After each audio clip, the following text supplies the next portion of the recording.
In this video, we are going to have a look at this new Pergear 60mm 2xMacro lens designed for APS-C camera. I'm also going to try this very affordable macro lens on a full frame camera and see whether it works or not.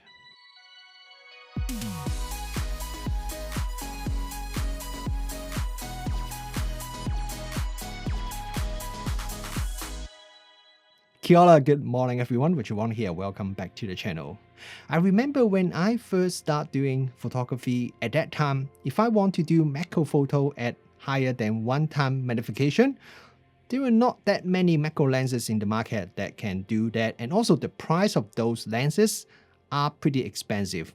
But luckily, over the last few years, there are a few more macro lenses in the market that can do higher than 1x magnification, and also the price is now a lot more affordable. So today we are looking at the newest macro lens that can do more than 1x magnification. This is the Pergear 60mm f2.8 macro lens designed for APS-C cameras. This Pergear macro lens is a fully mechanical manual lens. There's no autofocus, there's no optical image stabilizer, there's no electronic contacts at the back, and no other electronic feature at all. Because of its full metal construction, the weight of this lens is around 600 grams, so it's not exactly a lightweight lens.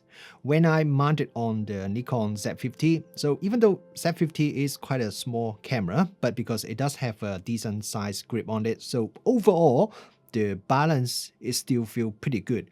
But I imagine if you use it on another small camera that doesn't have a decent size grip like this one, then it would feel a bit front heavy. The manual focus ring is at the front of the lens. The travel throw is around 160 degrees, and the ring itself is also quite big as well, so it makes it easy to do some fine focus adjustment. And behind that we have the aperture ring, which is a clickless aperture ring, go from f2.8 to f16. Both the aperture ring and the focus ring a little bit tight compared to most other lenses in the market. I've used it for about a week or 2 weeks so far. Seems to have loosened up a little bit, but still it is definitely tighter than most other lenses that I have used. And one thing that I don't really like is because they put the aperture ring at the back, so when I'm shooting, quite a lot of time I turn the aperture ring instead of the focus ring by mistake when I want to adjust the focus, because the aperture ring is closer to the body. So when I hold it like this, I actually accidentally turn the aperture ring. So I would definitely prefer if they swap the position, so they put the aperture ring right at the front, so I wouldn't grab it by mistake so easily. At the front of the lens, we have a 62mm front filter thread, which I think is quite important because when you change the focus, you will see that the front element, the whole group, would move back and forth. That means it increases the chance that dust will get inside the lens. So I would highly recommend you put a UV filter at the front to stop dust from getting inside the lens. One issue I noticed with this sample I received is, if you look at this rectangular cutout shape, the horizontal line here or the vertical line here as part of the cutout is not completely horizontal or not completely vertical. It seems like about 5 to 10 degrees misaligned with the camera lens.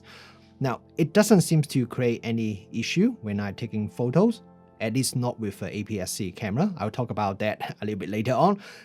But I have reported this issue back to Pergear, and just one thing is, this is a very early pre-production sample I received from Pergear. It doesn't even have any proper packaging or anything like that, and Pergear told me that they will definitely look into that for their final production.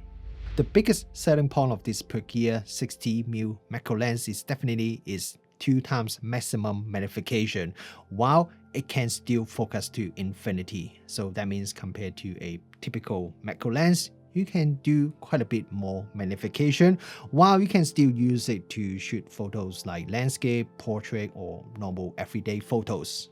When you are shooting at 2x magnification, the distance between the front of the lens to the subject is 5 centimeters or 2 inches. So that's not bad at all for a 2xMacro lens. You should have enough space if you want to use external light to light up your subject. As I have mentioned just before, when you are changing the focus distance, the front element will move back and forth inside the lens. So that means the total length of the lens actually doesn't change when you are changing the focus distance. And that is definitely a good thing because, for example, if you set up your camera on a tripod, you don't have to worry about when you are changing the focus distance, the front element would now suddenly extrude and touch your subject. Okay, now let's have a look at the image quality and start from the image sharpness first. When taking photo at the normal non-macro shooting distance, at the maximum aperture f2.8, the center sharpness is already pretty good. Stop down to f4 would increase the sharpness a little bit, and at f5.6 it gives you the best center sharpness. If you continue to stop down the lens on the Nikon Z50, from f11 onwards, the center sharpness was starting to drop because of diffraction. If you look at the corners, at f2.8, the corner is a little bit soft. Stop down to f4 will improve it a little bit. And if you stop down to f5.6, then it becomes very sharp. Now let's have a look at the macro sample I shot at 1x magnification. At the maximum aperture 2.8, the center area sharpness is already excellent. So when I stop down to f4, it only improved the sharpness very marginally. When stop down to f8, it's starting to become softer and also the contrast would drop slightly.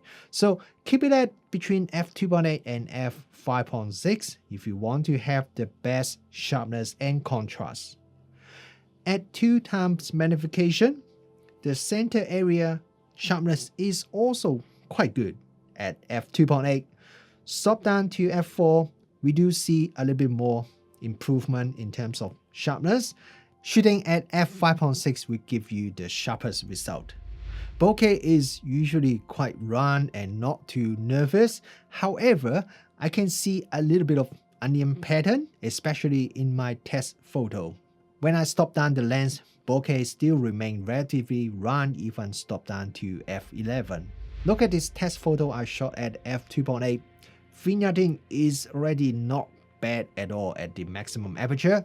Stop down to f4, vignetting now is only barely visible, and at f5.6, there is virtually no vignetting at all. So vignetting is definitely very well controlled by this lens.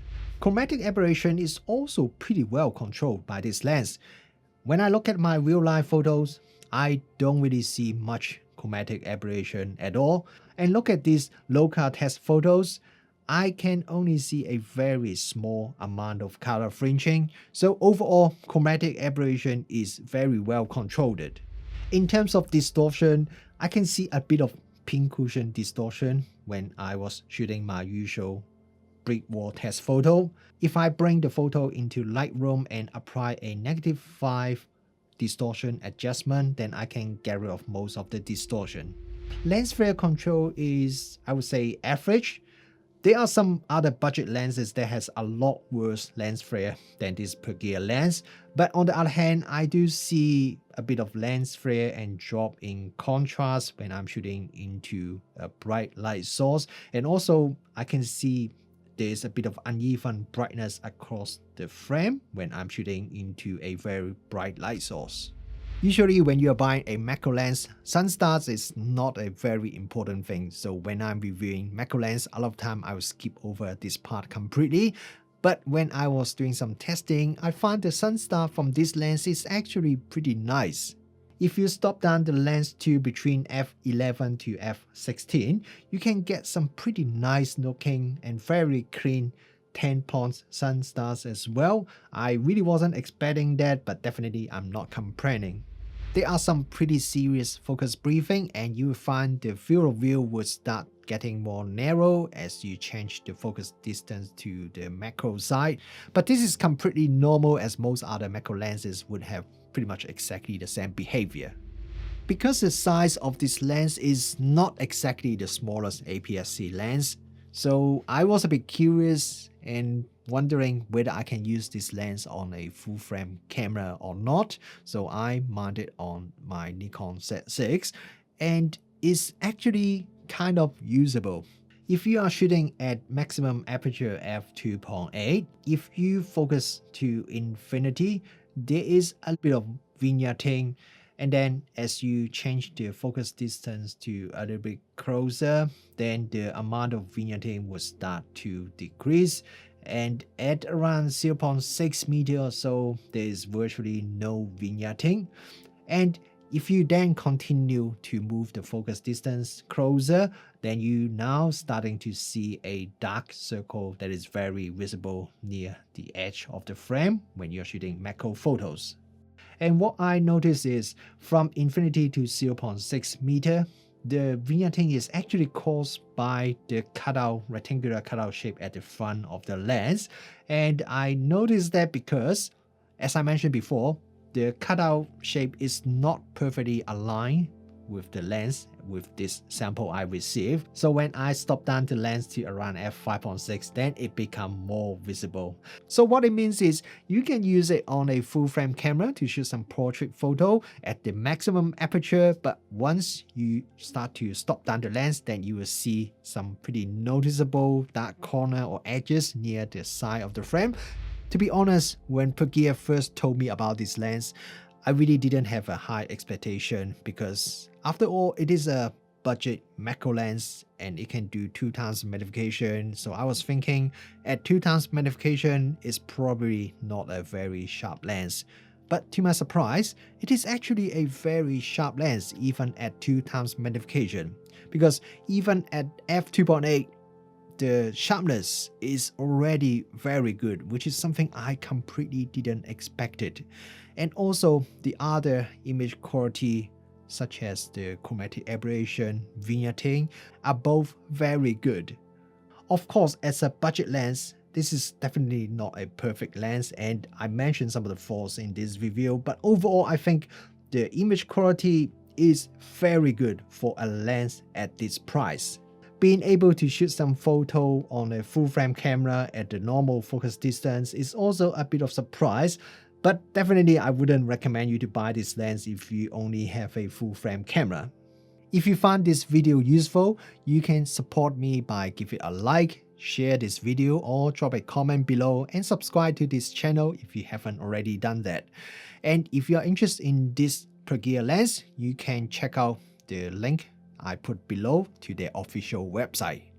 Thank you very much for watching this video, and I will see you in my next video.